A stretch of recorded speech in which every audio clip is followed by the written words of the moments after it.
Look, Brian Czach is over there. He's about to come and sit down and explain to you what this guy is doing sitting here. Hey, Brian. Hi. Ooh. Good, Hey, how's it going? good to see you. Yeah. It's good to be seen. What a great place you got here. Oh, thank you, sir. Thank you. Welcome here. Thank you. Yeah. Yeah. Yeah. You going to tell him who I am? Yes. Oh, yes. Of course. Okay. Well, this is Andy Peake, none other than. Right. Yeah.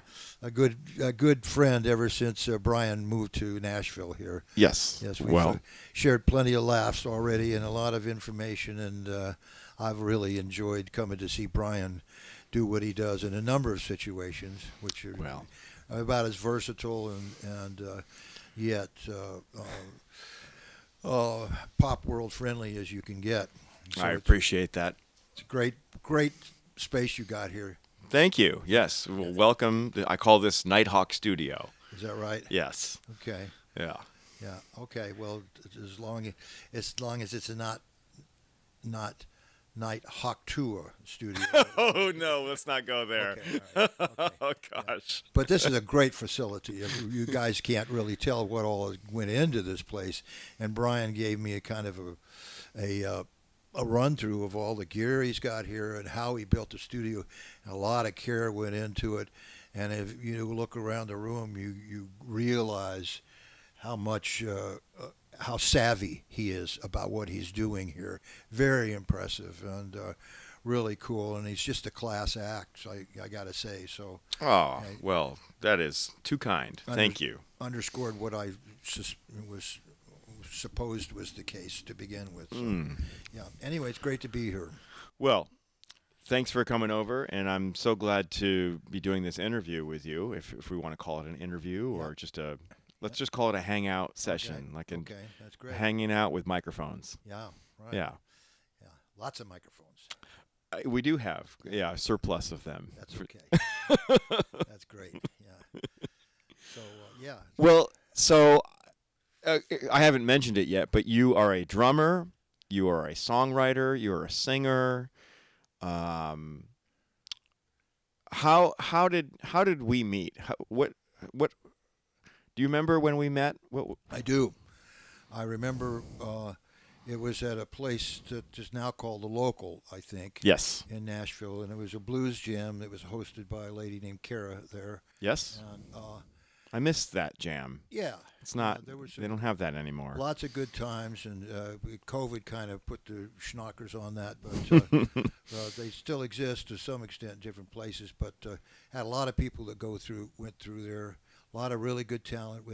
She had featured artists every week and so forth, and then people would get up and sit in with different configurations of, it was like throw people together. Sometimes they're good, and sometimes they're not as good. But they're learning, and that's how you learn. That's exactly right. Sometimes you sit in with people who are better than you, and hopefully you rise to that occasion. Yeah. That's how you gain experience, isn't it? And people bring things to the table that you don't necessarily expect. Even if they don't have the experience that you have and so forth. Sometimes they might be a gear slut like I am, or any number of things that, or they know somebody that I know, or, they're a fan of the same music that I'm a fan of. So there's always a conversation to be had there. Sure. But anyway, there's like a porch area in the place. Yes. And I think I had already sat in, and I was standing outside listening. They had speakers out of the porch area, and whoever was playing on stage were playing out onto the patio. And I stopped who I was talking to about two verses into the song, and I said, wait a minute. Who's playing drums right now? Who is this guy? Oh, no. Yeah. Because everything was right. Everything that you were doing was right. The beats were right. The tempo was right. The fills were what really got me. They were really accurate and not sloppy at all, and they came out on the downbeat where they're supposed to come out. What an idea. What a concept. Right. Which is something that a lot of us either didn't get or it took us a while to get. That's something that's so important that you can, when you go into a fill, you know, these guys aren't playing the fill with you. You got to come out here where the next downbeat is. And you were right on it. And I remember walking up to you afterwards and saying, "Who are you?" I do vaguely remember that moment. Yeah. Yes. Yeah. And I got a little bit of what your background was, but most of which I've forgotten. But I can. Me too. Yeah, that's something we're going to talk about. But yeah, I was so impressed, and I kind of watched, you know, for subsequent jams and so forth. And then I noticed that you were starting to get hired by people in town. Well, and thanks to that jam, I mean, it was. I mean, not only was it a fun musical hang, but it was just a fun place to hang and just hang out with people and just, you know, meet people and just it was just a good hang overall. Yeah. It had nothing to do with like, you know, this person is doing that musically or that person's not doing that or whatever. It was just all about like us coming together and having a few beers and just like some place to go on a Tuesday night when not much else was happening. It was casual networking. Yeah. And fun. It was fun, right? It was free parking. Wow. Yeah. Remember those days? Yes. Not that long ago. It wasn't, no. But, yeah, and there, you know, there were a lot of good players that came and worked there, and including Kara's band was really good. Yes. She had some great people working with her all the time. Yeah. And then she would feature a band after her band would play, and that was always fun because it was different every week. Yep. Yeah, it was great. And so I got to know you a little bit there. Yeah. And then we kept crossing paths, and I would see you in things. And then I noticed you did this Miles Davis thing at Rudy's Jazz Room, and I thought, yeah, that doesn't really surprise me that much because I knew he had it in him, but I had not heard you in that situation before. One thing I did remember was that you weren't playing.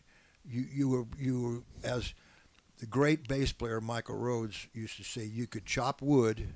In other words, you could play 2 and 4, but you had note displacement and stuff that a lot of drummers don't ever get to. Yeah. And or to one degree or another, but it was stuff that obviously you had put time in to becoming who you are and as a drummer, and you know, you have this situation deservedly so because of the fact that you're a notch up, you know, from the guy just off the street.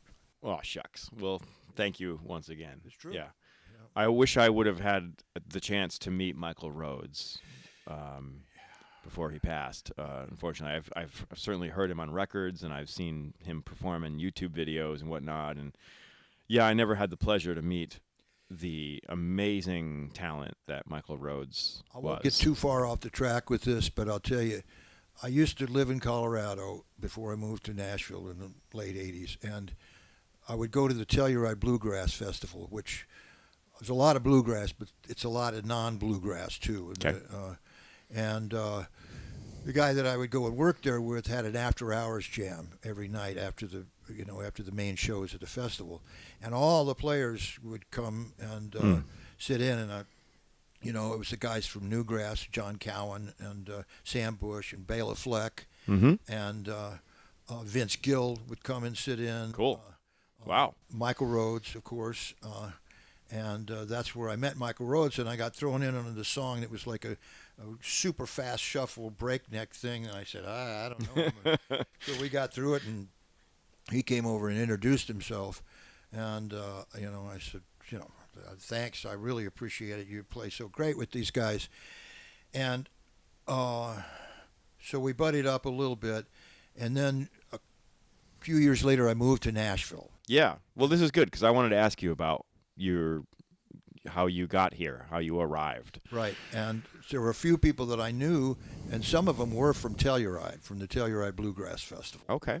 And Rhodes, I got a chance to start doing some things with him. I did this little pickup thing that was like some songwriter friend of mine who had moved from Colorado, and it was a guy named Sam Broussard, who's a great guitar player that now lives in Lafayette, Louisiana. Michael Rhodes on bass, Pete Wasner, the piano player who had played like with the Lowell George band, and Wasner wrote One More Last Chance, I think. But he co-wrote a bunch of stuff with Vince Gill. Wasser's a great player. And we just went in and we did like Little Feetish type of stuff all along.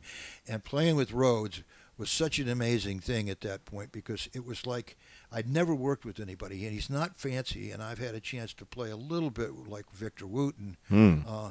But Rhodes was not like that. He was just a player. But he had this ability to just lift you up and put you on his shoulders as a bass player. I could imagine. For a drummer, yeah, that's like I never have to even think twice about it. And he'll make a turn here that's just like, oh, I want to go see that scenery. And he was just a delight to work with, and he was a fun guy. And he looks like a lot of fun. Like he's just, when I see him perform, he's like kind of moving all over the stage and just a ball of energy. It was never any different from that too. He would come over to you, and you'd be playing, and you got up. I'll put my face in the camera.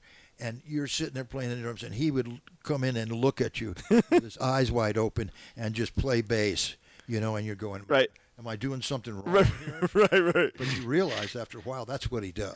He kind of reminds me. It's like I would call him the Will Lee of Nashville. He's although he's got his own situation, but yes, there's some of that. I see some similarities between the two of them. And of course, he passed not too long ago, which was a shame. Yeah, totally. Yeah. I got to hang out with him some, went to see, Leslie Nielsen movie with him, hang out, just do stuff. Cool. And some laughs. And he was a great guy, really sweet guy, and such a shame that he left, before his time. But, it was cool. Yeah. Well, that's great that you got to hang out with him and get to know him and play with him and all that. So that got me here. And right. So, talk about what was the impetus of you coming to Nashville?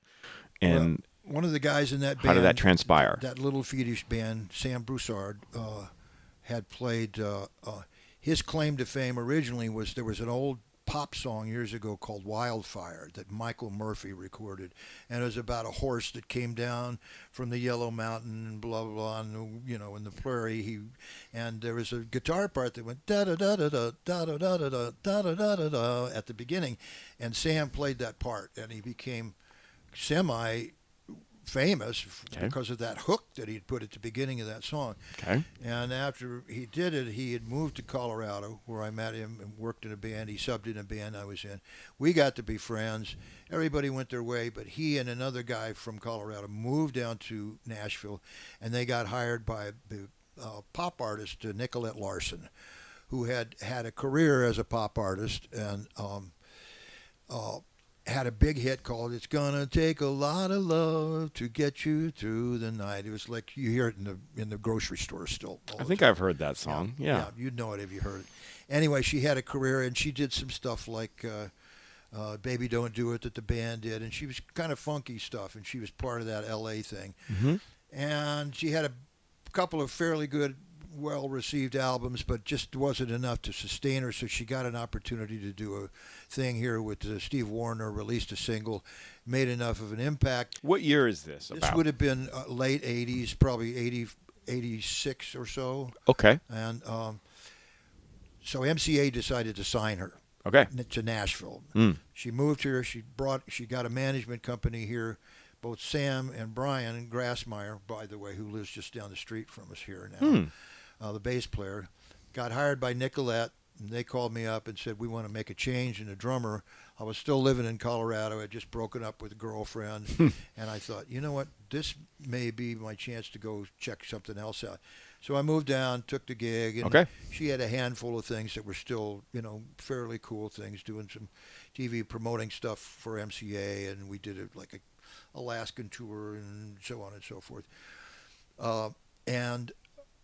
So it was a foot in the door to begin with. Okay. And I could go to people back in those days when they still kind of knew who Nicolette was and say, I play with Nicolette Larson. And I went, oh, okay. So it gave you some street cred. Like it or not. Like it or not. Yeah. Well, that's important, I think. Especially when you move to a new environment. I see guys come in now, and I think, God, what a tough road this is for guys that don't have anything going on. Yes. You know, especially now when there's so many moving to town. and ain't that the truth? So many really good ones too. Absolutely. Yeah. Right. So So let me ask you, when you got to Nashville and maybe you had spent some time here after a few months or so, what was your take on Nashville? Did you like it here? I mean, were you happy? What was your overall sense of Nashville? I loved Colorado. Yeah. It had a place in my heart for reasons I won't go into. But I had played in the ski areas and the bars in Boulder, you know, for the college kids Okay. for years and years. Yep. And I got here and I started meeting people, and I noticed that there were tour buses and that there were large rehearsal spaces. The industry. And in the industry, recording studios, Mm-hmm. management companies, and all this kind of stuff everywhere. Mm-hmm. You know? And I'm going, I don't like the humidity here, but I do think this would be a good place for me to come. So I went ahead and moved here at the end of 1987. Okay. Yeah. Okay. Yeah. And had you spent much time in, I guess this is called the South, right? We're in the South somewhat. I had lived. My dad was a preacher, and we lived in Dallas Okay. for a while, which is not exactly the South. It's a country. Texas is its own thing. Yeah. And I lived just outside of Tulsa, Oklahoma, for a while. All right. So you weren't total stranger to the Southern ways and the culture here and the food and whatnot. Yeah. I could say y'all without people. Did you ever wear a cowboy hat? Oh, You did? I actually. I've never seen you wear a cowboy hat. Well, that's an interesting story, because my next gig after Nicolette, I heard that she had a tour that fell out. She didn't have enough support to keep the dates. Okay. So I went, I got to find another gig. Right. And I heard that Tanya Tucker was auditioning people. So I went and auditioned, and I was able to go to the band leader at the time and say, I've been working for Nicolette Larson. He said, okay, I'll write you down for audition. Great. So I went and did it, and it's a book in itself, to having worked with Tanya Tucker, who was a brilliant artist. Uh-huh. And good-hearted in many ways. You know, she. I can go on and on, but basically, you know, she was happy to have me there, and the band was good, and she was always on. Uh-huh. She was a little, you know, up and down as far as her own personal habits and so forth. She struggled with some substance addiction all There's a early on. documentary, I think, on her Yes. that was out just Yeah. recently. We Yeah. just watched it recently, yeah. Okay. But it's Yeah. it's more about the Brandy Carlisle Yes. redoing her, reinventing her. Yes. And it's very good. We watched it, Okay. but for my birthday, Tanya Tucker gave me a cowboy hat. Oh. Yeah. All right. So it's in the closet, and Very good. yeah. So, but yeah. So anyway, that was that, and I worked for Tanya for a while, and I realized that was life-threatening, and Okay. Should I ask? I don't know. let me just say she had just gone through some changes, and her dad completely wiped out everybody except for one guy who was the band leader. Okay, and we didn't have a her brother was her road manager, and he was not really up to the task. Okay. But he did it anyway, and we had no sound people touring with us. We had no monitor guy. We had no front of house guy, and her brother, who was the road manager, had been a bus driver before that, and still found that he kind of wanted to do that. And at times when he would do that, we would all go, are we going to get there safely? So before too long, I went, I got to do something else. So I jumped around. I worked with a girl named Becky. I left. Mm-hmm. Worked with a girl named Becky Hobbs for a while, who was wonderful to work with. Okay. And then I did a gig at the Bluebird Cafe because I played drums and percussion with a girl named Susie Boggess. And Susie is still around, and she did she did some kind of folky stuff, so I would set up the drum set and I'd have a conga or congas next to me, so I could, hybrid, play the bass drum and play the congas at the same time. Smart. And the bass player on the gig was a guy named Dave Pomeroy. There we go. I know who. Right. Dave. And Dave had worked with the country artist Don Williams for years. Yes. And he told me that they had made a change, and Don needed a drummer. Okay. And would I be interested in doing it? So I got to audition for it with just like only one other person, and got hired for that. So I worked all of 1989 with Don Williams. Nice. And was that a lot of touring? it was some. It was like 50 or 60 dates a year. Okay. And it was great. It was really an education because the guitar player in the band had played on "Oh Pretty Woman" by Roy Orbison, and the keyboard player had done all the string arrangements for Crystal Gale, and of course Dave Pomeroy, who is now the president of the union in Nashville. Yeah, and doing good things for us. And Russ Paul, fighting the good fight. Yes, he is. He is. Yeah, he's terrific. Yes. Russ Paul is a steel player on it, and he's done a lot of great things, recently. So it was an all-star band, and they were all very knowledgeable.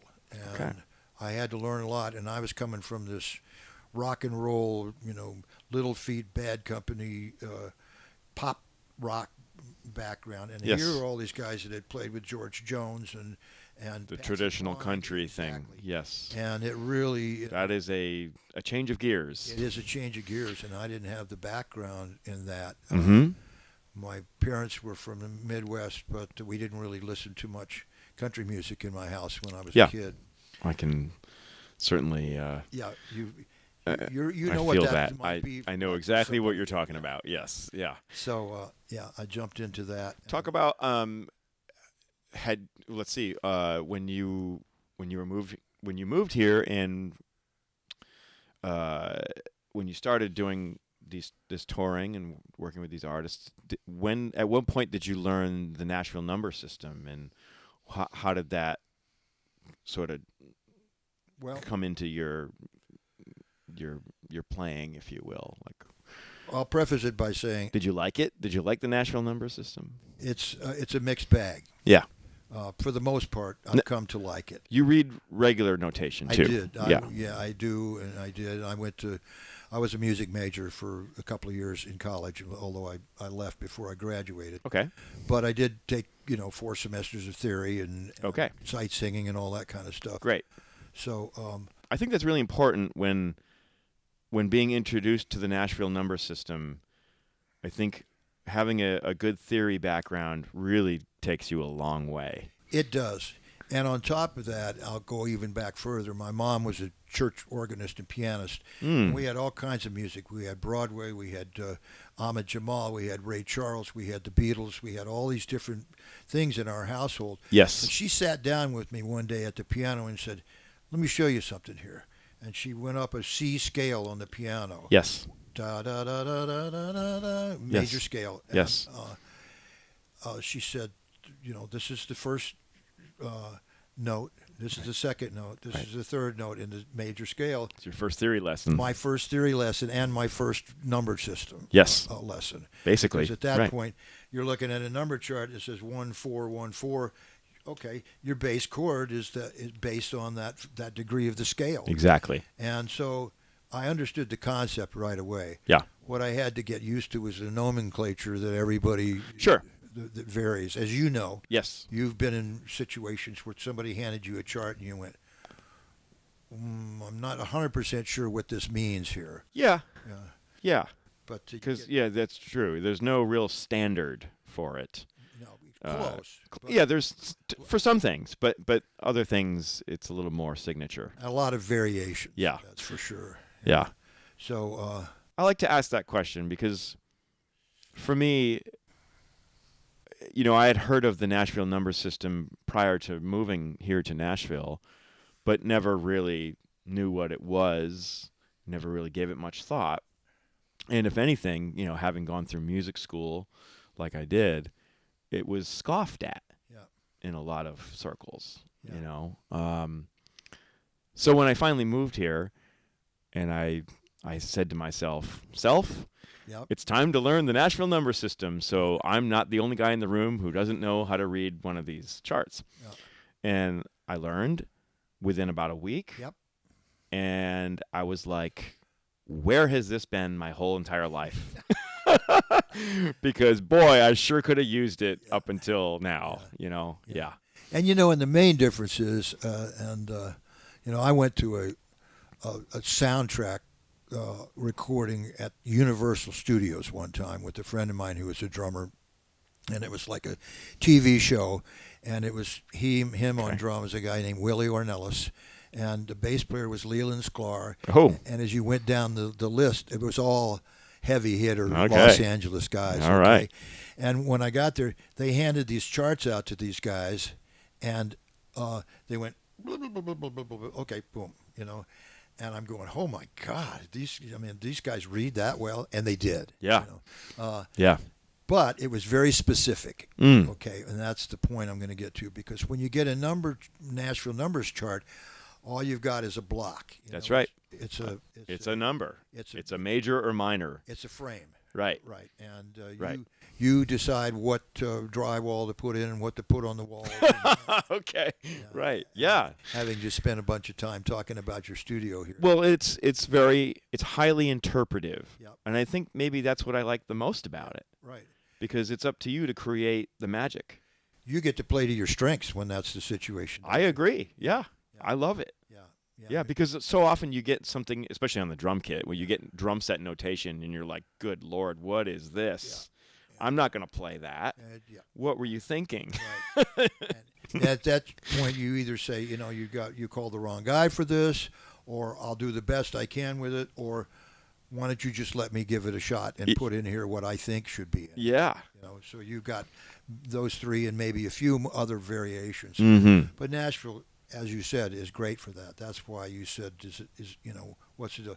It's a mixed bag, because there's a lot of times that you've got things that happen in the other people's part of the music that aren't notated. They're not good at being able to write rhythms in Nashville. That's true.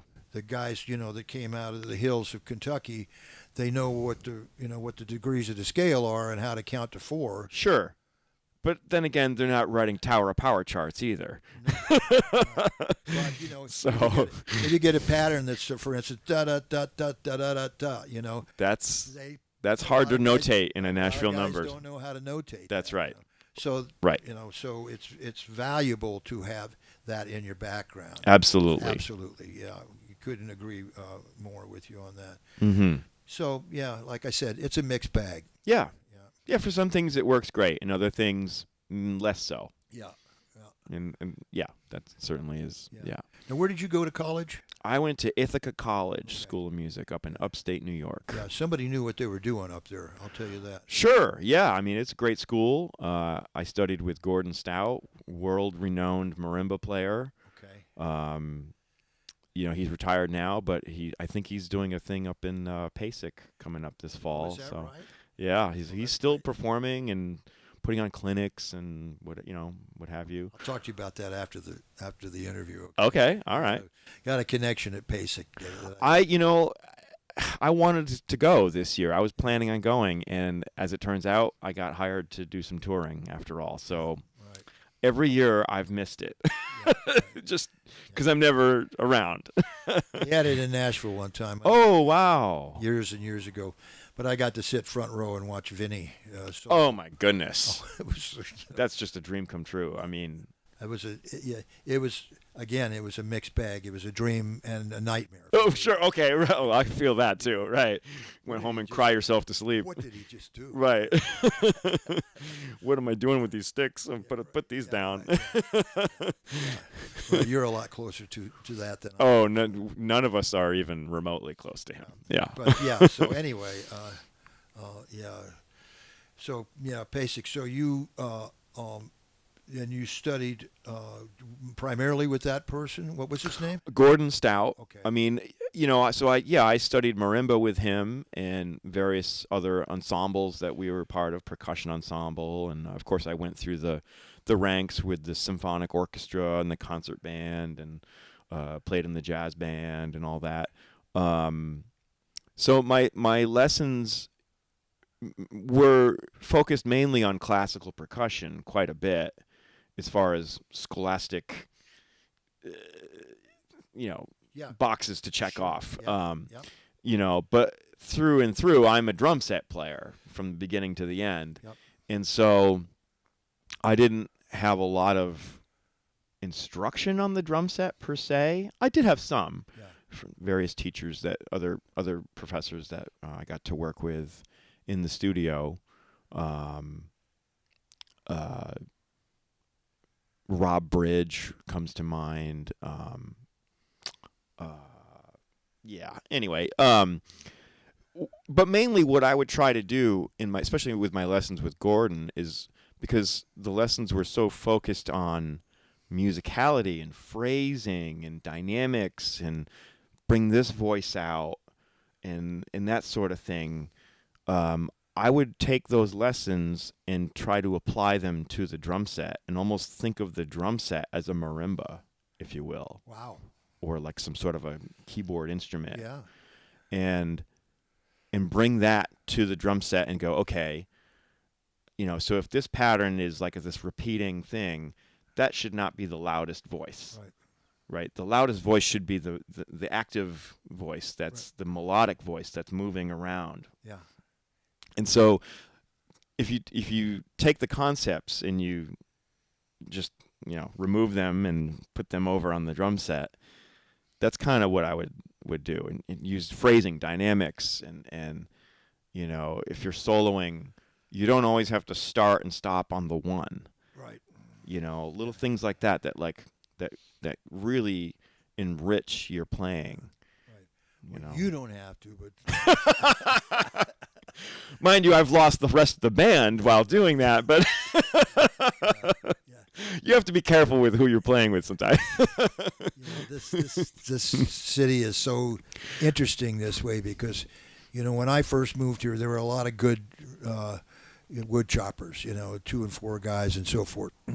And there was Larry London, who was the king of the hill at that point, and who was great. And Eddie Bears became really important. But since that time, more and more guys have been coming here that are just lights out. And they've been taught by good people. They were definitely the cream of the crop in the town that they moved here from, and they'd already made a living and knew that the ceiling was higher here than it is in a lot of cities that you work in. Yeah. But you got, one example, there's a guy that I met a few years ago, but I've gotten to know him better now. His name is Dave Colella, and Dave plays with a blues band here called Piper and the Hard Times. And I'm talking to Dave because he's got a great groove and, really good, solid pocket and real smooth. And I said, so did you study? He said, yeah. I said, I lived in New Jersey and I studied with Joe Morello for years. There you go. He's got his hands together, that's for sure. I said, like the Joe Morello? Yeah. And he said, yeah. I said, yeah, we used to go after, I'd always move my lessons to last so we could go down to the bar afterwards and have a drink. And I'm going, yeah, well. Smart, yeah. So, but yeah, you got like guys like that here all the time. Sure. But anyway, I got off of your thing about. No, you're exactly right. And I with the internet now, and YouTube, and it's like you can look up any drummer and any technique, and it's broken down in 12 different ways in slow motion if you want to. Right. Yeah. I'm old enough where I didn't have those tools at my, so we had to listen. We had to just use your ears and imagine what the drummer was doing more often than not, Yeah. So it's a different ball game now. Yes. With the younger players coming up through the ranks. And Nashville's still letting people in, but they're getting better and better all the time. Yeah. Even the guys, there's guys who've studied and learned from other people, but there are guys here that are those guys too. Mm-hmm. Well, talk about a little bit, since you've been here since the late 80s. So you've seen Nashville go through its changes, for better or for worse, and maybe talk a little bit about your take on those changes that have happened up to the current place where we are, and then maybe like where do you think things are going, or what's happening in the future, do you think? I could answer the first part of that more easily because it's, what I've experienced and so forth. As far as the future goes, I'll just touch on that for a second. But when I moved here, I had a gig, like I said, a touring gig, and I started finding out what was going on and who's doing what in the studios. And of course, I liked working in the studio. Yeah. But I, trying to find out who did what and why. So sometimes I would glom on to people that were successful and try and learn from them. But the first thing that I would call attention to is when I moved here, there were no computer recorders. There were a whole slew of tape recorders. Analog. In an area they call Music Row. Right. 16th. They were 16th and 17th Avenue, all the way. There was no Music Square East and so forth. It was 16th and 17th Avenue, and one of them went this way and one of them went this way, and 85% of the buildings were filled with recording studios and so forth. And it's about an 8 or 10 block length that you go down. And so there were a lot of songwriters here, and because you'd get people that would come in, the background of Nashville, you had all these really talented people that come from the hills of Kentucky and Virginia and so forth, and sometimes Texas and so forth, that were artists and talented that way, but they weren't always great songwriters. So then you had people that were moving here who were songwriters. Yeah. And they would, the business people would put those people together, and they would stake a claim on part of their publishing as far as that goes, so that's how they made their money off of things. And as a result, the songwriters had to have what was called a demo that they could pitch to people all the time. Right. So you had these publishing companies, like before it was Sony, it was called Tree Publishing, and there were other things like that, MCA, where they would hire songwriters and pay them a salary to write songs, like the old Brill Building type of stuff. Right. Only on an even larger scale, because there were a whole bunch of them there. But those songwriters were constantly cutting demos in those analog recording studios. And they needed musicians to do that. And even if you weren't at the very top rung, you were getting, if you were worth your weight at all, you're getting called for demos. And a lot of times, you're playing those demos with the guys who were making the records also. And so imagine what you're learning along the way. You're learning, right. And you're getting paid a decent wage at that point, because almost everything back in those days, a lot of the stuff actually was going through the union, and you were signing a time card. Fantastic. Yeah, and that sounds like great work. You're not slogging it out at some dark bar room till 2 a.m. or something. You're making your living daytime hours, right? Most of the time, probably, and in a clean environment where, very respectable. Good equipment. Good engineers. You're learning how to play to a song. Yep. Wow. Yep. And there was no Lower Broadway at that point. Lower Broadway was a vast wasteland. It was.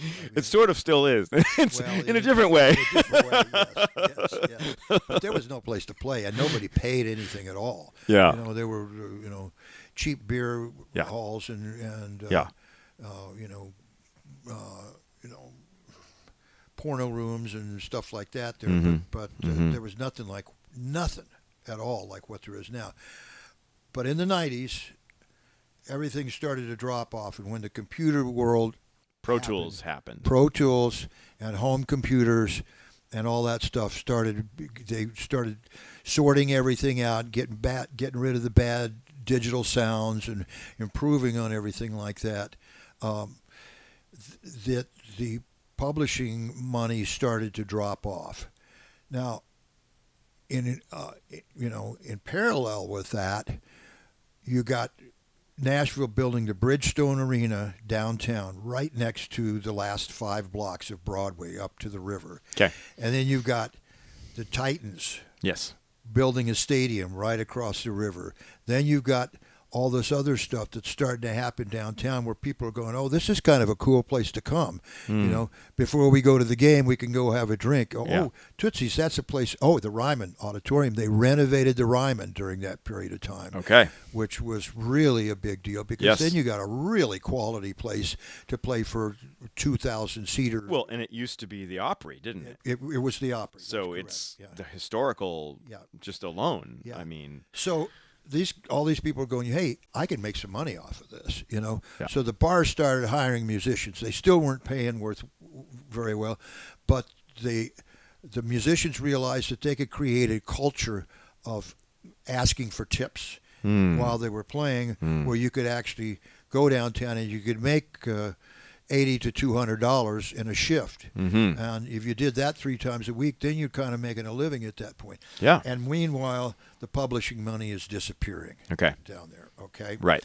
And the publishing companies are restructuring. They're dropping their writer staffs and so on and so forth. Well, and the demo work that you spoke of is starting to drop off too, probably, because the computers, everything is with MIDI, everything is able to be, you know, those demos, you no longer need a 5-piece band to cut the demo. You just need one person to write out the MIDI drums and to write out the MIDI bass player and so on and so forth. Or come in with the, you know all that stuff pre-recorded. And, at their home, in their home studio. So, you know, so changes are taking place. Changes are taking place, and I've been I got off the road in 1990 to try and start a family, and had some success with that. I got back together with a girlfriend, and we got married, and I had 2 kids. But as the 90s went along, and that started happening around 97 or 98, I'm going, I'm not making, I'm not, you know, the work is not there, and it's still not. Lower Broadway is still not what I need in order to be able to make a living off of this thing. So I'm trying to balance the. Did you play down there? I played some down there, and I still don't play down there very much. Part of it's because I won't go into it. I don't keep up with the trends as much as most of the guys that are down there. I mean, enough said. A lot of those guys grew up listening to country music, and they came out of Georgia and Alabama and so forth. And it's all that there was there, and so they knew all these songs walking in there. Where I had to do homework, I got to a point where I'd learned to play the standards, 70s, and and all that kind of stuff, and got pretty good at that. And then that started to disappear. Unless you play at Roberts, and.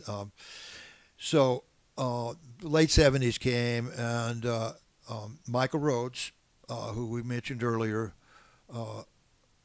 had recommended me to a couple of different things. There was a songwriter here named Gary Nicholson, great songwriter. He had his own band, and Michael Rhodes recommended me to sub in his band, playing locally at the 3rd and Lindsley's and the 12th and Porters and so forth. And So Chad Cromwell was his main drummer, but I got the sub for that. And so I did probably a dozen gigs with Gary, and Gary had come to appreciate what I did, and Gary had just produced an album for Delbert McClinton in about 97. One of the Fortunate Few was the name of it. And Gary contacted me and says, Delbert's about to go out on the road. He wants a new rhythm section. Can you recommend a bass player and come and audition for him? I went, yeah, you know. I'll suffice to say Delbert had a reputation as being hard on drummers. You know, and I didn't go for it immediately, but we talked about it and we worked something out with him. So I went ahead and auditioned and got hired for it and so on and so forth. So I did that for a while, and I just decided it wasn't working the way I wanted it to. So I left that situation with the tip of the hat to Delbert, who's a brilliant artist, and everybody, and Gary and so forth. Then I went to work, went back on the road with Leroy Parnell, who was a kind of a gunslinger, slide guitar guy from Texas. That was a lot of fun. He's had a lot of influences, you know, Allman Brothers and that sort of thing. So we did that for a few years, and then I kind of just backed off, went through a few changes, went through some personal changes, and then wound up in kind of around 2010, 2011, reinventing myself at that point, and started doing the studio thing more and more, and producing, and working in my own place. Okay. And so that's kind of what's brought me to this point. Okay. Yeah. Well, that seems like a good place to start talking about your new record then. What I contacted you about to say, hey, Brian, help me get this out in front of people. Yeah, well, I don't know if I can help you with that, but Right. I've watched your videos, and they're great. They're really cool. And I thought this is a quality place that I would like, if you would let me, to come and talk about. You're always welcome here anytime. Yeah, so what is the name of the new record, and when will it be released? The name of the new record is Pocket Change. Good title. We get a kick out of that because some people know immediately what it means, and some people don't know immediately. A little bit double entendre, maybe. It is a double entendre, that's Yeah. for sure. Yeah. And my girlfriend, who is also a publicist, she's had to explain it to a number of people, and so have I. Okay. But, as you do, yeah. Yeah, and what happened was that back near the beginning of COVID, we had just finished off our studio, Yes. which we had built, kind of has some parallels to this. Mhm. And so through COVID, I did a first solo album. Yes. You have a prior record to this. I do. Right. Yeah, it's called Mood Swings. And I did a lot of remote stuff where I'd cut tracks and I'd send them off to Louisiana or, to another place here in Nashville. And this was right around like 2020 during the COVID. Yeah, well, a lot of us were doing that. Right. And a lot of us got into it because of that even. Right. So my girlfriend, who was not my girlfriend obviously to begin with, who is a publicist, I presented her with a project from a band that I had nurtured and produced an album for. And it was good. They were really great musicians in that band, and then we had a falling out, and I just said, okay, you guys go. I'm going to do my own thing, because part of the problem was I was a band leader, but I wasn't the lead singer. Yes. And there were people going, well, this guy's the band leader. He's the focal point of this, and I'd been managing it and booking it and rehearsing it and doing all this grunt work. And the guys, said, well, we're not going to let you make all the decisions anymore. I went, okay, you make your decisions, and I'm going to go to work on my album because I can't fire me. Okay. So I went in and did that first album, and my girlfriend, who's she's really under the radar, but an excellent publicist, and she's Great. worked with a lot of really great artists, mostly blues things, and Okay. my stuff had a blues tinge to it. So she puts, we did mail-outs of the first album, and I got a lot of really good press from it, a lot of great reviews. And so Great. forth. Yeah, but it was still COVID, and I couldn't go out and Couldn't play. Right. play. Yeah. Right. So we let it run its course, and then I decided to do this thing again as COVID started letting up, and so I started to work on Pocket Change, and now I'm going to release it. We're going to release it to all the outlets, to Spotify's and the Apple Music this Friday, September 20th. Okay. And I have a band that I've put together to go out and perform with it now. So we're working towards that. Okay, so who plays on the new record? I did all of the drums and all the percussion. Yep. And you sing? And I sing, and I wrote 7, I think, of the 10 songs on it. Okay, great. I want to go somewhere with that, so hold that thought, but keep going. And co-wrote. Yep. Wrote or co-wrote. Okay. Yeah. And I used a couple of 2-3 different bass players. Paul Asolo, who was on the Saturday Night Live band for years. Yes. And he toured with Levon Helm, and he had done, other stuff. And so he was my greasy bass player. Yes. And if I had something that had some grease to it, that was the guy. I badly want to meet him. Yeah, he's a great guy.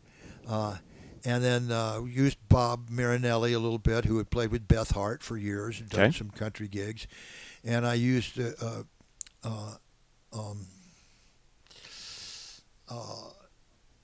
just a couple of other people. These are all friends of yours? Yeah. The people that you've played with in the past? Yes. Is there anybody that you called to play on the record that you didn't know or hadn't played with before? Yeah. Yeah, There was. on the Okay. second record, well, I'll preface this by saying the main guitar player that I used on most of the stuff is a guy named Will McFarland, who lives in Muscle Shoals, and I had played in that ill-fated band that I was no longer with, but kept my friendship with him. Mm-hmm. And Will played for Bonnie Raitt for a couple of albums and lived out in Los Angeles. And so whenever he would come into Nashville, I would grab him and use him on tracks for stuff that I had cut the tracks. And a lot of times I'd figure out what the song was, and I would go into the studio and I'd put down a click, and I would know in my head what the song was going to sound like, and I would cut the drum track all by itself. Wow. Yeah. And so That's impressive. that was, I've never tried doing that. well, it makes you be musical. I'll say this: there was a remote session once Yeah. where somebody had sent me a song, and it was the demo, the guitar scratch track was so unusable Yeah. that I actually just charted it out Right. and recut it. recorded it to click. Right. So that's the only time I've ever really experienced something like that. But it wasn't my song, and it was still a song that was sort of somewhat sketched out. Yeah. It wasn't just in my head. Yeah. Well, sometimes what I would do is I'd write the song, and then there was another guitar player, John Prestia, who would come Mhm. over, and he would, play the parts where I had stops and as they say in Nashville, diamonds. Yes. Which are also known as whole notes or half notes. Shh, don't tell them. We would put just like a guitar track down, Yeah. and then so Yeah. I had that. Yeah. And Well, I that's certainly helps. Right. Just And I would play harmonically and whatnot. Absolutely. Yeah. So I'd put the drums down to that. Then I'd usually add the bass and then start to work on other guitar parts and keyboards And as the singer, you're singing the part in your head, so you're feeling that as well. And fairly early on, I would put a scratched vocal down. Yeah, that makes sense to me more than just any random drummer recording a song from scratch like that, because as the drummer, you don't know when the vocals are, you don't know the phrasing of the vocals. Like, how am I going to not step on the vocal? But as the drummer and the singer, that now you know where the vocals come in and when they, and you're not going to step on yourself in that way. Yeah. So do you ever record other instruments here? I have, just for rehearsals. I haven't, nothing that's been released. No. Okay. I would like to start doing that, though. I'm interested. One of the things that happens is that if you're cutting something like that, and I found that as the further I went, the more I liked the idea of cutting the drums first. Yes. Or just making a keeper drum track that was going to correspond. Just like with a template almost. a template, yeah. Yeah. But then I would get to the point where the drums were going to be what I was going to keep. Yes. Okay? And then I would start putting the keeper guitars and the basses and so on and so forth. Right. Because, if you go in and you cut a track, if you cut it with a click track, unless it's the best musicians in the world, that music is going to breathe back and forth with or without the click track. And if you got somebody that's playing the part but doesn't necessarily know what you're going to end up with, you either have to re-record them until they get closer to that click track, or you got to go in and edit it in Yeah. where it's going to feel right. Right. Because I would guess that that no matter how much you are on the money, you're still going to vary slightly from beats here and there. Well, we're human after all, and that's what makes us human. Yeah, And right. And I'm definitely like that. So when I had the ability to really concentrate on the drums, that allowed me to put the drum track down as accurately as possible with the click track. And then I could listen to the guitar, and I didn't have to say, well, am I ahead or am I behind, or is the guitar ahead or guitar? Then I could bring up the click and say, nope, I got it right. We got to recut this, Yeah. or something like that. Yeah. So, Well, and you're playing blues and soul yeah, style music, and so you definitely don't want to quantize anything. You want to keep the humanity, the soul, Yep. in the music. Yep. And so I think it's important to have those little imperfections. I think that's where the magic lies. You want personally. you want it to feel right. Yeah, it's a feel. Yeah. So if it doesn't line up exactly with the click, that doesn't mean that it's wrong. Yeah. But have you ever been in a session where there is a click track and you're playing along and the guitar player is so far ahead of the beat at that point, he rolls his eyes, folks. Unfortunately, yes. He is so far ahead of the beat that you got to decide whether you're going to play with the guitar player or you're going to play with the click at that point. Yeah. Well, that's especially hard in remote sessions where the guitar part is already recorded, and I sometimes have to ask, is this a scratch part? Is this going to be replaced, or is that going to be on, is that ink? Is that going to stay? Because if it's going to stay, now I have to adjust what I'm doing to that guitar part. The phrase has actually come out of my mouth. Do you want me to play with the click, or do you want me to play with the guitar player on this? Yeah, because it's different. And a lot of times there's deer in the headlights. What will happen? Yeah, yeah. With instrumentalists who maybe don't have such a grand concept of time and feel. Yep. Yeah. But you can scare them. Yeah, right. And the problem is if you do go with the guitar player, at what point does the guitar player sync back up with the click?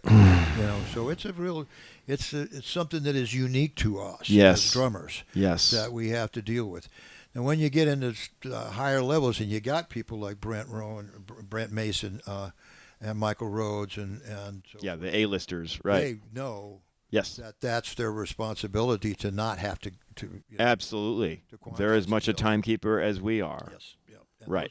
And that's a lot of the reason why those guys are doing the big ones. I would say. They know that. I would say. A lot of guys go into the studio and they just go, oh, that sounds good to me, and you go, well, yes, but. Well, everyone's working on, harmony and their, playing changes and all their licks and stuff. And it's like, if you haven't worked on your time, that's the most important thing. It is. And it's not to take anything away because they are good musicians. Yeah. Usually. But there are subtleties that we are forced to learn about what it is that we're doing here that force us to become better at that sort of thing. Yeah. And so when you get into something like this, and I'm building something, the drum track's got to be right, or they're going to have to decide: do you want me to play with the drummer or the click track on it? So so that's part of what it is that you're dealing with. So anyway, I built things, a lot of things from the tracks that way. And as I said, I got about halfway through the album, and I had tried to do stuff where I would just cut a track with somebody else, and I'd realize I can't do this. I can't work with this. So although I had the song figured out, I would take the instruments at that point and turn them way down, turn the click up, and replay the drums to that, and then rebuild the song. Okay. So I wanted to ask you. You said you write and you co-write. What is your process for writing songs? Describe to me. Where do you get ideas? How do you organize your ideas? How do you get them down so that they turn into songs?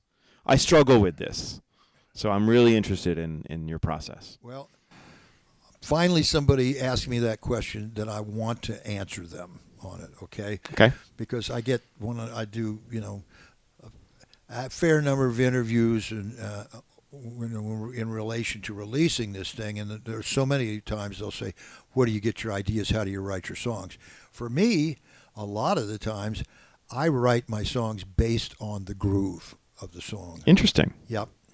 And, if I've got, like, for instance, there's a song that if we get to here, we play, there's a Little Feat, or there's a song that's really heavily Little Feat influenced. Okay. And, when I sat down to write it, I thought, this is the feel I want for it. And it helped me to put the song together at that point. Okay. So I may have even put down a scratch drum track, or I can't remember whether I had the guitar player just play with the click. But once I get that, I don't write real sophisticated chord progressions. Most of it's 1, 4, 5, or 2, or 6, or something like that. And 3 chords and the truth. Yeah. And I'll change the arrangements a little bit. Okay. But and then I figure out thematically what I want to say. I usually do that fairly early on. What's the song going to be about? Where does that come from? From Nashville. From your experiences. From my experiences, yes. One of the great things that happened to me going back into the 90s was that although I was not a first call album player, I got to work with some great songwriters doing demos. And there was a guy named Gary Burr that I worked with that wrote all these hits back in the 90s. And he was writing with, all these Hall of Fame songwriters. And he I don't know if he is or by now, but someday he'll be a Hall of Fame songwriter. Mm-hmm. And watching him work concept-wise, what he would do lyrically if somebody came to him and said, I want to, write a song called The Sky's the Limit, Okay. And you think, okay, here's this, I'm in love and blah, blah, blah, blah, blah, blah, blah, so on and so forth. And Gary would take that song and turn it around and say, I'm sitting here at home thinking about my days, about how when I met you, I thought the sky is the limit. But now I'm here with a broken heart, Wow. Yeah. That's talent. Yeah, well, That's cool. To not go to the most obvious thing, to pull people in and to write something lyrically. I see. Yeah. So he takes a germ of an idea and runs with it, but also twists it into something else. A lot of times That's cool. Yes. That's smart. I mean, he And had a it's- song called, you lived your life and you traveled the road, but I was just a station on the line. Great metaphors, Yes. and concepts and stuff like that. And he was a great writer. And Like an image pops into my head is just as you say that. Like it's like, wow, the imagery. yeah, That's cool. yeah. So yeah, that improved my writing a lot. Working with other writers. Because actually, I went to Gary. I'd started writing, and I had some people that were pitching some of my songs, and I went to Gary Burr and I said, "Hey, I'm getting some songs, pitched by this publishing company and so forth. Would you write with me?" And Gary, who was at the top of the heap at that point, he really liked me. He had used me as his drummer in the studio for a couple of years already, and he kind of, went like this and said, Andy, business-wise, I can't afford to write with you. And I went, what? He said, every time I have an open slot to write a song, my publishing company insists that I write it with somebody who's already had million-selling records at that point. And he said, if I start writing with people who don't have a resume as a writer, they're going to say, what are you doing? Why are you wasting time writing with these people who aren't other people? Because if you put Gary Burr up there and Harlan Howard as the two co-writers on it, a producer gets the song and they go, let's listen to this. Yeah. Then you get a demo that says Gary Burr, Andy Peake on it, and you go, all right, well, we'll listen to that in a minute. That's the It's thing. tough business, isn't it? If you work with songwriters, and Harry Stinson, who plays with Marty Stewart's group, also, I asked him one time after a gig he did at Bluebird. I said, "What do you do to get to work in Nashville?" He said, "Pay attention to the songwriters." Yeah. Because this is a songwriter town. Yeah. And it's not an orchestral town. It's not a film town, and so on and so forth. It's a songwriter town, and especially at that time, you paid attention to what they were writing and what the forms were and so on. Yeah, And so the forth. song is the king. Yeah. So it sunk in here to a great degree as far as what I got out of it to start writing. So to go back to your own process, when you're writing a song, and you said it starts with the groove a lot of times, but let's say you're starting to get now into the chord progression and the meat of the song, if you will. Are you writing it down like pencil and paper? Are you using MIDI? Are you recording it into your computer, into your DAW? Or how is it? What's your workflow like? Most of the time it's pencil and paper with a guitar or a piano. Do you play guitar? Just enough. And piano too? Just enough to be able to write. Yeah. And once again, if you go back to the number system thing, if you hear something in your head and you hear a melody going that way, and the melody has come to you, and you hear it make a chord change, you can go over the piano and go dong, dong. All of a sudden, okay, this next chord is built on that note of it. And so You can MIDI put that into the song, or you can play it on guitar just enough to show you where the changes are and what then I have somebody come in that can really play it. Right. And then that's right. how I put it together. Right. So that's pretty much the way that it works. Because I'm just wondering, it's like sometimes I can sit down and come up with an idea, but how do I get this idea down so that tomorrow when I wake up, I remember what this idea is? Yep, you got to write it down. You have to find a way to record it somehow, either record it on paper or actually record it in a DAW. Yeah. And that's another thing. A lot of times I'll do turn my phone on and do just enough of it and write the words out so that when I refer back to it, I can say to the person that's really playing it, oh, yeah, no, that's a 2-chord there. Or, What about lyrics? Lyrics are something that most good writers will write a framework of, and they'll get real close to it. Because if they're writing themselves, whether I'm writing just by myself or with somebody, I try and get real close to what I'm going to do with it: verse, chorus, bridge, verse, outro, and that sort of thing. So I may make some changes in it, but usually if I get it to a point where I'm going to produce it into a song, I have an idea of what the song is supposed to be at that point. Okay, great. This is great. So as the singer, or as a singer, do you have any formal voice training? A little bit. A little bit, yeah. Myself as well. Like through music school, Right. I had like a semester of classical voice training, learning how to use your voice properly, that kind of thing. A quick story about that. I went to college in a little town in Missouri, Northwest Missouri State University. Okay. And I'd been in a band in high school. It was such a small town that I played in with the college guys before I was out of high school. Yeah. And so when I went into college, and I'd been kind of a lead singer in that band. Okay. Doing, singing. From the drums. From the drums, yeah. Right. And so when we got into college, we put a band together of all the guys in the music department: bass player, horn section, and a guitar player, and so on and so forth. And this was way back when Chicago and Blood, Sweat, and Tears were just coming in, and the band Dreams, which was Billy Cobham and the Brecker Brothers and so forth. Yes. And we had one guy in the band, who I'll get to in a second, who was hip enough to bring that into us and, show us. So we're doing,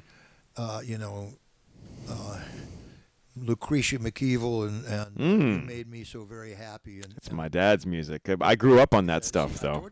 I told you people say that to me all the time. Well, but this is not your music. I mean, this is like what, this is what we were raised on, though. You couldn't help but hear it. It was fantastic music. So we're doing some Chicago songs, okay? And the trumpet player in the band, who's like he had a really high range. He was like Maynard Ferguson fan and so forth. Mm-hmm. He comes into rehearsal one night and says, "Hey, I want to do this. You guys mind if we do this song by Chicago? I wrote a chart out for the horns and stuff." And of course, me being my prideful, asshole drummer that I am, I said, "Sure, Bob, go ahead. We'll go ahead and we'll try it." So he hands out the charts, and the guitar player's already figured dun dun dun dun. So his beginnings. Okay. Dun dun dun dun. Yeah. And this voice, he comes in with this voice that goes, "When I'm with you," and everybody just drops. The jaw just drops. It goes, "What just happened? Who is this guy?" Uh-huh. And so he was immediately promoted to lead singer. Okay. Wow. And he would keep his trumpet over here, and he'd pull it out every now and then. Wow. He was such a great singer. And he was so hip, and he ended up getting a degree from Berkeley that he did before it was online. He would just send things back and forth to him. Oh. And his name was Bob Harris, and he was from a little town called Greenfield, Iowa, and we were roommates together for a while. We left college together and moved to Gainesville, Florida. But he was a really talented guy, is a really talented guy, and we bounced around and we crossed paths several times over the years and tried to play in the bands a couple of times. And he eventually got with a band that got signed to MCA and did an album that nothing happened to. But he had a friend and another guy that I had worked with who was a whiz kid, electronics and studio guy, who got hired by Frank Zappa to work in Frank Zappa's studio. And so Bob Harris, gets a call and says, Warren Zevon needs somebody to do simple keyboards and background vocals. And so he goes and he works with Zevon for a while, did a live album with him, and then he gets a call and says, I need you to come in and do some Zappa vocals because this other guy we got is great, but he doesn't have the range for it. So Bob goes in, starts singing parts for Frank Zappa, and gets hired into Frank Zappa's band. Holy. Yeah. So this is my roommate in college who had done nothing. And there were two Bob Harrises in the Frank Zappa band, and he was a later one. Okay. But I got a picture of him standing next to Vinny and Steve Vai. And, wow. Yeah, right. Very cool. Yeah. Anyway, that's the. So who's your favorite singing drummer? Live, dead, or either. Either. Okay. I love Levon Helm. Okay. You know, he's such a soulful guy. And, yes. As Leroy Parnell called him one time, he's a national treasure. But as far as being a singing drummer who, has the spotlight all the time, there aren't really that many of them. Phil Collins, of course, and he got out from behind the drums for the most part. Yes. And Buddy Miles. Yes. Now, that was an interesting one. Yes. But, he was a great drummer, but Levon probably takes the cake. Okay. Yeah. Okay. Yeah, I don't know of too many of them now at this point. Dave Grohl, I guess, would be the last. He went up front too. You're right. Yeah. And you're right. Actually, that's what I'm doing now also. I've got another guy playing drums. Interesting. Okay, I didn't know that. Yeah. Oh, wow. Yeah, I'm going out front, and I've got a percussion set up, so I can play percussion while he's playing drums. Okay. Yeah. You can do like a double drum thing like Genesis? I think it's going to probably just stay like this to begin with. Okay. Because, yeah. For a gear, that alone, space, I know. I got to start. A lot of clubs don't have room for. They don't even have the inputs for it. But he's a guy that moved here not that long ago, and I loved the way he played. He was really personable, really nice, and complimented me, which will get you a long ways in life. Mm-hmm. And he came from New Orleans. Okay. So he had that background. He's got that grease to him, yeah. And he was just starting to get hired on some stuff, and I said to him, his name is Rob Lee, I said, Rob, are you working that much? Not so much. I know Rob. Right. I said, Rob, you need to come check this thing out, okay? Fantastic. Yeah. So Rob's playing drums in it, and I'm playing percussion. Oh, great. I got to see this. Yeah. Yeah. So, but yeah, that's moved me up front, and I've been up front, probably 50 times in my life of being up front in the band. But what's that? Yeah, I mean that's because that's a huge transition. I mean, as a drummer, I know what it's like to have that safety zone, the safety net of the drum set on stage with you. Yeah. And you're seated, and most of the time nobody can really see you anyway. You're very small parts of you.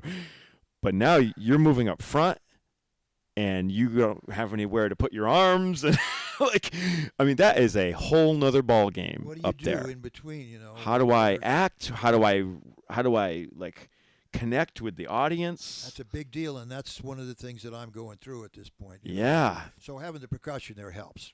Yes. Okay. Right. A lot of times I can pick up a tambourine and. Right. But there are songs that there aren't percussion on. Right. So I got to figure. Right. Right. And there are artists that I hear and that I see that are engaging. Yeah. They just are interesting up there. Absolutely. They're doing things with their bodies and hands and emotions and so forth that pull you in. Okay, so favorite lead singer of all time? Favorite front man? Yeah, I think it would have to be probably Paul Rogers from a Bad Company that sang Ready for Love, I'm ready for love, and I can't get enough of your love, all that stuff, soulful singer, Mm-hmm. and they're up in the years, my age or more, and so it's tough for them to really do anything anymore. But he's got so many great vocal tracks over the years. Yeah. And I was a huge Little Feat fan. Yes. And I loved Lowell George, and Paul Barrera was great also. All the guys in Little Feat, and any number of the guys that came through Tower of Power were great. Mm-hmm. They're all rhythmic bands, Mm. And Talk about singing rhythmically. Yeah. Talk about like what does it mean? I want to frame this right, because I sometimes struggle when I hear singers that don't sing in time. Does that make sense? It's funny because I'll toss something, and we could be here all afternoon. By the way, Very well. so I got a daughter. Okay, my Yes. youngest child, her name is Maggie Peake, but she goes by the professional name Emlyn, Emlyn. Okay. And Maggie has done so well. She went to college. She was, had a song on Coffee House Channel as Maggie Peake, and then she, got through college and moved out to L.A. and started becoming a pop artist. And she's done really well. Great. She just got noticed by Spotify as one of the 4 new artists to watch in the coming years. Fantastic. I have a picture of her standing in Times Square with a giant picture on one of the screens behind her in Times Square. Well, there you go. Yeah. Nice. Yeah. So I just went to visit her a couple of weeks ago, and she says to me, it drives me crazy when singers don't sing in time. And I'm going, I didn't necessarily raise her well, but she figured it out. Okay. All right. Well, you did something right. Yeah. Yeah. So Yeah. Yeah. Ain't that the truth? Man, It makes so much difference to the pocket. doesn't it? Yeah. Yeah. It just boggles my mind how Delbert singers McGlynn is great great at playing and singing in the pocket. Delbert McGlynn? Yeah, Yeah. Yeah. He probably plays drums, Yeah. a little bit. I He mean, didn't need to. that's the thing is I recommend for any of you non-drummers out there, I recommend playing. It's like sitting down at a drum kit and just play. Yeah. Just try to play a beat, Yeah. because you can take that experience with you to whatever instrument that it is that Yeah. you do, Right. and singing is certainly included in that. It's just the idea of like, okay, how do I play in time? How do I play eighth notes here Yeah. and quarter notes there? Yeah. Okay, I'm going to take that with me, and the next time I sing a song, it's going to be in eighth notes. Yeah. The eighth notes are going to lock in Yeah. with the drummer who's playing eighth notes. What a concept. Yeah. Part of the reason why I think I like singing drummers so much Yeah. is because their vocals are in time. Yeah. And it propels the music in a different sort of way. Yeah. Yeah.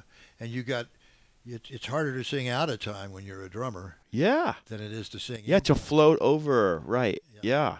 Yeah, because you got these two things that there's a wire going in between them, and oh yeah, I mean the singers that have become famous and successful over the years that don't sing out of time, especially in Nashville.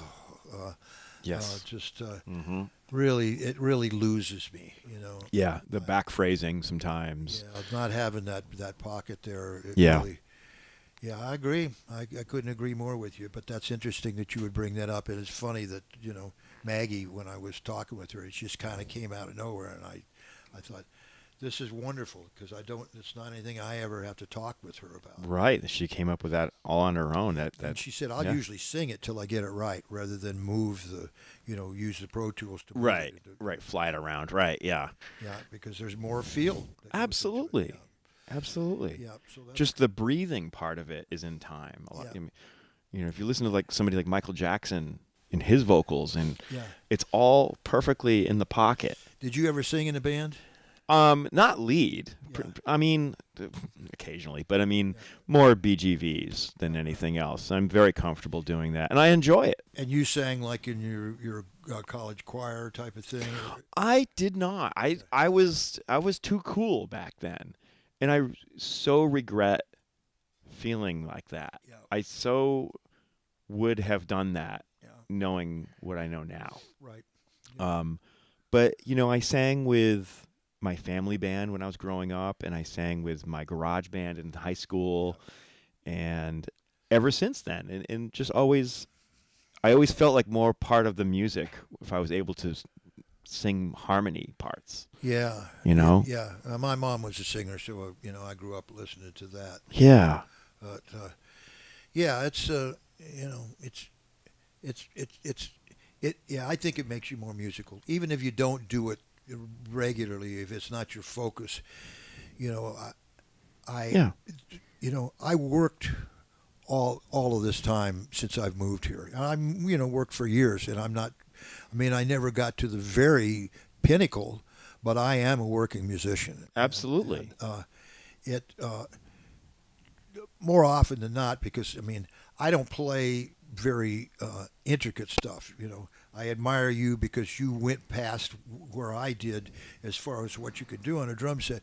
But so often people will say to me, "You play musically." Yeah. And if you can hear the song, and if you can hear the lyrics, and and in production, that's something that so many times, if I've got, all right, I got parts here, I want you to put a guitar lick in between the lyrics at this point,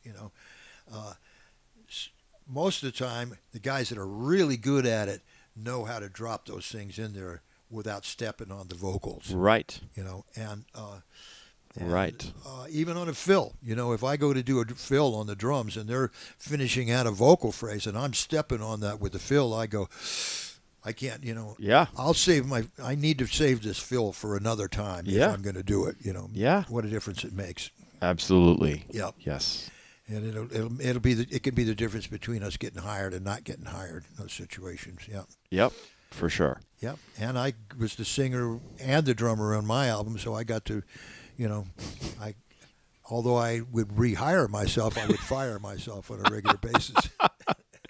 I think that's a good thought. Yeah.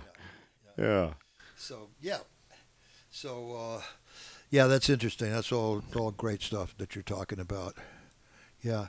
So that's pretty ambitious, this Miles Davis thing that you've done. Oh, well, thanks. Yeah. You ever talked about? I haven't caught that on one of your video programs here. Have you talked about the? Not a lot. No. I guess I'll start at the beginning. When I lived in Las Vegas, the idea came from a friend of mine, and her idea was to put this band together with me and this trumpet player. Chandler Judkins is his name, and Chandler and I used to play gigs together around Las Vegas. Both of us no longer live in Vegas anymore, but so this idea came along that we'd put a band together, and what better way to play together than to have a trumpet player and a drummer, a jazz drummer. And so we decided, let's play the music of Miles Davis, and let's turn this into something. So we started writing arrangements, the two of us, for the band, and we had a different name for it back then, and we just would hire other people, that we had worked with, friends of ours, to be part of the band. There were different iterations of it. So I forget, I don't know what year that was, but it's going back quite a ways now.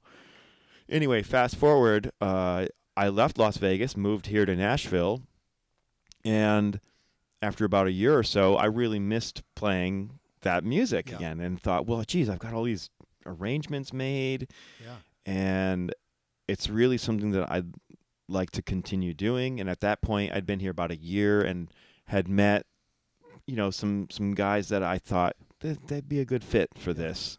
And so I called them all together and just sort of put it together here in Nashville. And so I called it I was trying to think of a name that would be like a cool name, but like give it sort of like make it sort of obvious as to what it was in a way. So I called it Milestones, it being miles, and separating out the word milestones into miles and tones. And so I'm so clever. but so Milestones, tribute to Miles Davis. And so that was back in 2017 when I formed the now current version of the band. And over the years, I've written more and more arrangements, and I have 25 songs in the book now. Cool. It's mainly based and focused on the two great quintets that Miles led. Right. 'Cause a lot of times people ask me, like, what era? I mean, there's so much to draw from, Right. you know. I want to stay mostly in that bop and post-bop Right. era. Or earlier. And some of the earlier stuff, too. And I am drawing, there's some tunes that are on the periphery of those, too. There's some real early stuff that we do, like the Autumn Leaves arrangement. Right. And then, and like Roundabout Midnight, like, you know, from that record. Yeah. And then moving forward, like into the 80s, I have an arrangement of Jean-Pierre, so it's kind of a funk kind of thing with Mike Stern, you know, and you know, all those, you know, Marcus Miller and that kind of vein. So it is, you know, but the one thing I'm not doing is the half-hour D minor jams from like the late 60s into the 70s. I've stayed away from that just because it would just be too hard to notate, or even I mean, these are just jam sessions basically. They weren't. There's no head on a lot of these songs. Yeah. I'm sticking more to the traditional jazz bop. Yeah. So do you have a mandala album? I don't know it that well. Okay. No, I'm just curious. I had it at one point and that's where I really became familiar with Marcus Miller. Okay. Because I think he was a producer on it. Yes. But yeah, no, and it's vanished. I was just curious about. Okay. Okay. Yeah. But yeah, I like that. I like that part of it too. Some of the Bitches Brew stuff kind of. I got a little bit worn out because I'm not as much of a jazzer. You know, I don't have the. Yeah, some of it can be challenging. I mean, even for me, I consider myself a jazz musician through. But like, some of it's like, man, where are we going with this? Right, you know. Yeah. I mean. Right. Well, that was part of that was where they kept. The psychedelic reaching, kind of thing. Sure. Right. And they were reaching, and it was, you know, profound in a lot of ways. Yeah. But also some of it just doesn't hold. It doesn't hit me right here, where like a lot of the two great quintets, like you know, the Wayne Shorter compositions, and you know, Philly Joe Jones, and like all, you know, like because we play Two Bass Hit, and we play, you know, Milestones, the tune, and we're doing the stuff from Kind of Blue, you know. Right. There's a really good Wayne Shorter documentary out there, by the way. I have to watch that. I have yet to see that, and I keep forgetting that it's out there. It's really beautiful. Yeah. You know, he's such a beautiful guy. Yes. You know, inside and so forth. I read his, I think it's an autobiography. I'm pretty sure. Yeah. Yeah, I mean, he struggled. He was so dedicated to it and so forth that there was a certain a portion of narcissism to him, but there was also a heart that he had that was just like he really wanted to make the music, you know, gentle. He struggled with it at different times, with what he was forced to do, and you know where he ended up. But and then his whole thing with Weather Report. Yeah, I mean, oh God, yes, oh, yes, unbelievable. Yes, what a career. What a life-changing album that was for so many of us, you know. Yeah, and the tunes he wrote for the Art Blakey and the Messengers. I mean, I know. You know, it does segments on that. I shouldn't say album. I should say albums. But you know, what Heavy Weather was like. You know, I mean, I woke up one day and went, "Oh, what planet am I on?" Yeah. You know, I had that record in high school. Just inhaled it. Yeah. Right. Yeah. Anyway, so well, that's cool. That's really interesting. I wondered where all all of that came from with you. Yeah, it's just fun to play that music, you know. So many of those songs are just great vehicles for improv. Yeah. And it's just so fun, and I want to play jazz for an audience. Yeah. And so no one's going to come and hear the Brian Czach band. Right. Yeah. Probably nobody. Well, you know, but if I play the music of Miles Davis, I practically sell the room out. Yeah. Right. Yeah. And so that's a lot of fun. Yes, it is. Yeah. You know? That's great.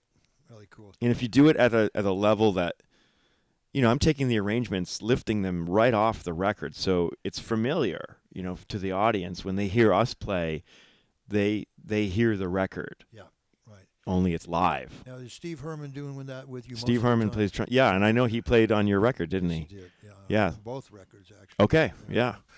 Yeah, no, actually, he didn't.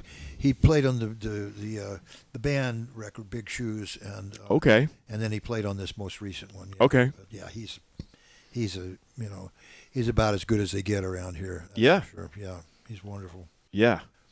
So cool. Yeah. It's a lot of fun. Yeah.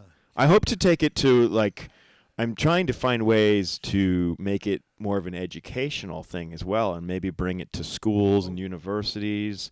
Wonderful. And do like clinics and masterclass style, along with a performance maybe. I'm trying to get all that. It's a lot of work, a lot of organization, a lot of emails and phone calls, and Yeah. it's hard to find the time in my, because of my freelance career. That's great. But yeah. I I might need your promoter there, your marketing person.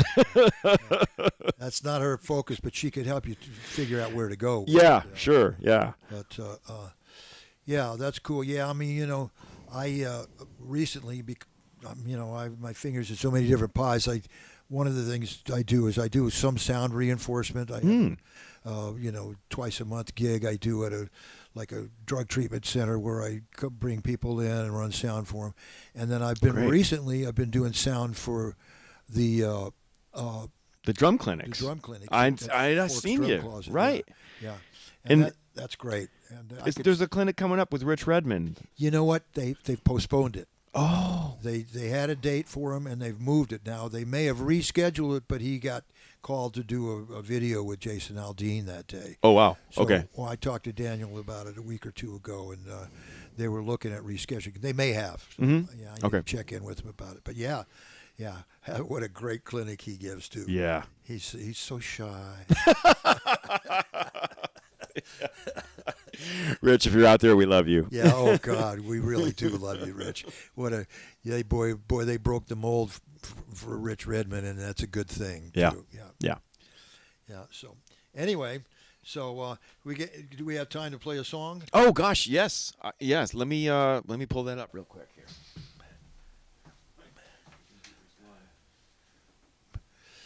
So I'll tell you with the. Let's do the. If we can do two of them, let's do the first two songs, okay? Because the first song starts out with the percussion section, okay? And it's me playing all the percussion instruments on it, and I wrote it as a up-tempo love song. Is basically what it is, but it's got some really great guitar work on it from Will McFarlane, who played on a lot of this stuff, and Steve Egan. It's got some great harmonica work from Tim Gartland on it. And it's just a fun little tune with a really nice groove to it. So, yeah, so that's as good as it gets. Okay, here it comes. Put all your money down. I'm taking every last bet. This is the best game in town. It hasn't failed me yet. And she'll be mine forever. 'Cause she's as good as it gets. You know I gamble around, and I played every card to find a love supreme. I didn't get very far, but when she told me her name, I said I know who you are.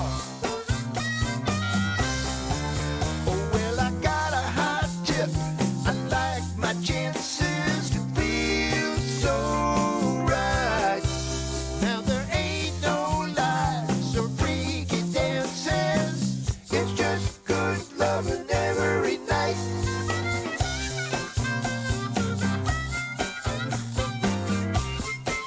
Some really nice harmonies on it.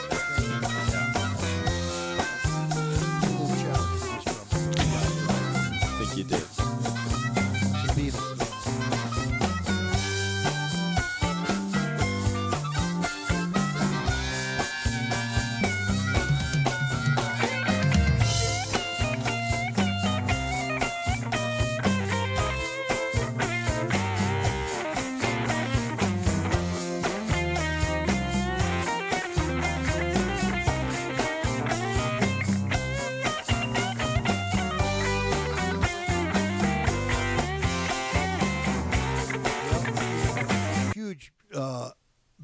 Little Feat fan for years and started a band that you played percussion with us on a gig, yeah.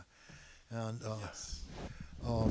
Yes, you asked me to play percussion once, and I told you I'm gonna beat up my little fragile hands here, my little drum set player hands. It's a whole nother animal, that's for sure. Yes, it is.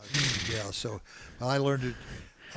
Years ago, when I first left college, I moved to Gainesville, Florida, and I met some really good, Latin percussionists that showed me a few tricks on it, and I worked on it to the point where I've been able to use it. I can't play with the big boys. My left hand pop is not great, but I could. Yeah, that's a whole nother thing. It is. Yeah. But I do it just well enough that on pop and rhythm and blues, I can do it pretty well. So. Yeah.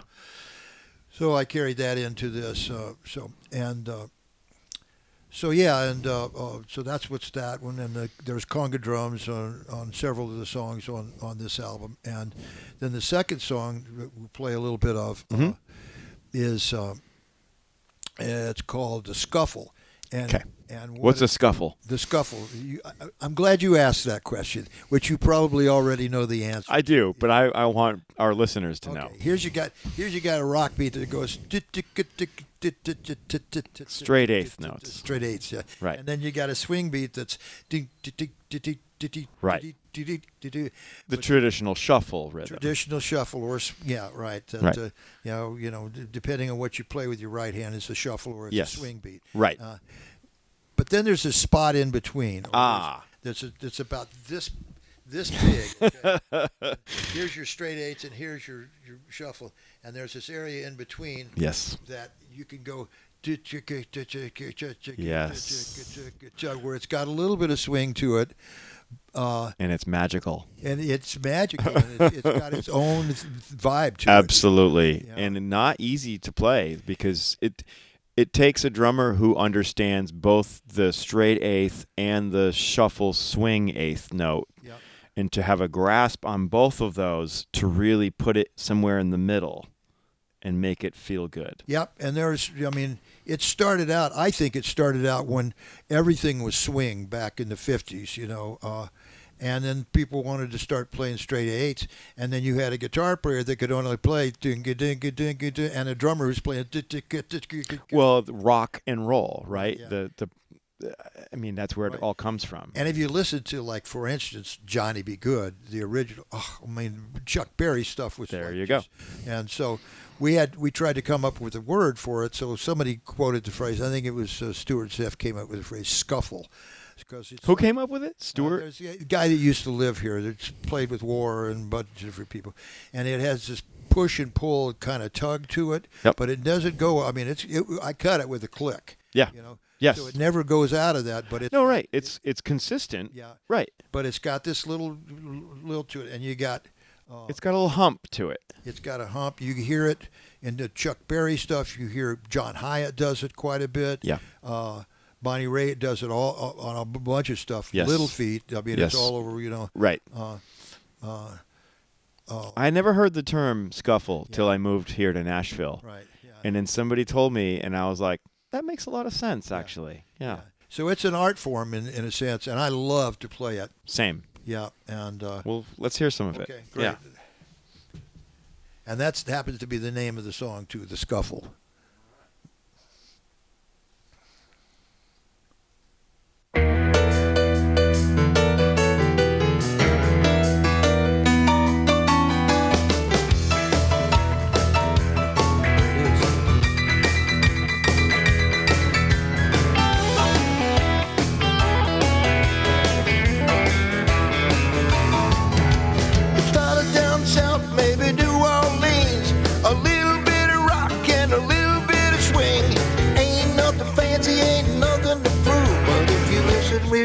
You're gonna start to move, we're gonna scuffle. You rock straight ahead and then you shuffle until it feels just right. Ahead, behind, and in between. Now you're doing that scuffle thing. Now old Chuck Berry and Bonnie Raitt, they play it right but don't play it straight. They might take a turn, even jump the track, and then they head for home and bring it on back. They scuffle. shuffle until it feels just right. Ahead, behind, and in between. Now we're all doing that scuffle thing.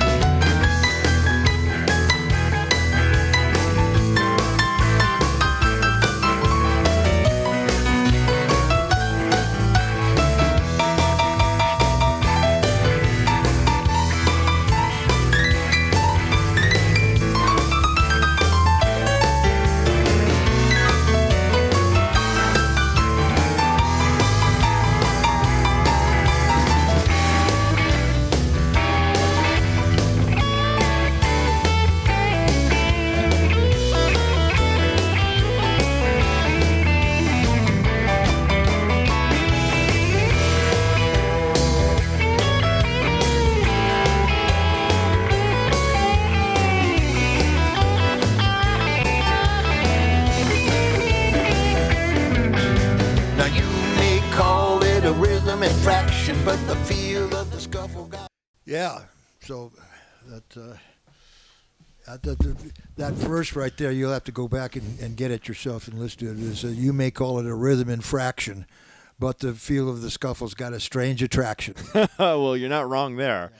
That feels really good, Thanks, Andy. Yeah. You know, one thing that's fun about that, you know, and it's got a limited audience. There's a lot of listeners that just don't get it. You know, if it's thrown in with something else by Bonnie or John Hyatt, everybody bouncing with it, but it's not like people really understand it. It just kind of happens. But if you're playing it, the thing that's wonderful about it is that you could do and you can go right. You straighten it out for a second, or you can go you can go the other way. Right. So it's all good, kind of. Yeah. So it's a lot of fun to play in that. It is thing. Yeah. It is. When you get a whole band playing that groove, it feels like the whole stage is just lifting off the ground. Michael Rhodes was the best at playing that.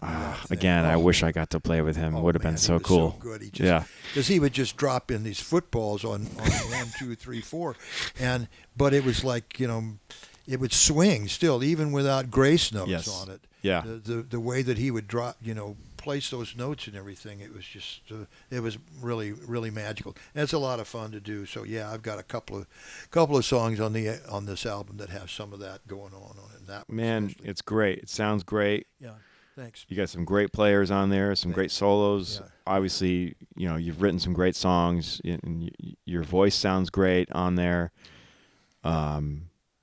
Thank you. It's great. Yeah, I mean, I couldn't recommend it highly enough. I hope some people get a chance to check it out. It's you know, I've got there are hard copies available through my website, or I think Bandcamp is going to have them also, and then they're going to be available for download in all the you know, streaming sites and stuff. Okay, and download and so forth. So, do you have any live shows booked coming up?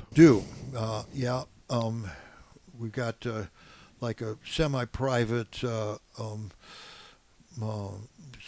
CD release thing we're going to do as a house concert. Then we've got a 5-spot gig here in Nashville. We got a Pop Attorneys gig here, and I'm looking for some other stuff. Talking to some people about some other things. We may split a bill with that band that Dave Colella plays in Piper in the Hard Times. And, so yeah, we got some stuff coming up. So well, let me know about that. And it's called Andy Peake and the Peake Pockets. The Peake Pockets. Yeah. Oh, clever! I like it. Yeah. All got the same double entendre. Thing going on there. Yeah. And wear your wallet in the front. Yeah.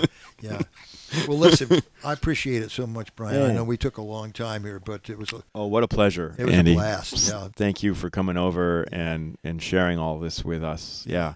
And I love talking drums with you. Oh yeah. And yeah. You know, it's great to hear you. You know, it's fun to hear you. You know, you play all this different stuff good, and I haven't gotten to Rudy's. Honestly, I just haven't gotten there to hear it. But, you know, I know what you can do because I've heard you do it. And I heard you do that thing with Chris Bad News Barnes, which was a straight-ahead rock thing. Yes. And I'm going, God damn, Brian is anyway. It's okay. We talked about that. That's okay. Brian is so versatile and he can play all these different things and so forth. And, so it's really a pleasure knowing you. Yeah. Oh, the pleasure is all mine. Well, Yeah. thanks. All right. Well, listen, I appreciate it. I'm sure I've worn you out by now. So Not at all. No. Yeah. get on about your day here. Okay. Okay. Thanks, Andy. Yeah. Yeah. Thanks. Appreciate you. We'll see you. We'll see you around. Okay. Bye, everybody. Yeah.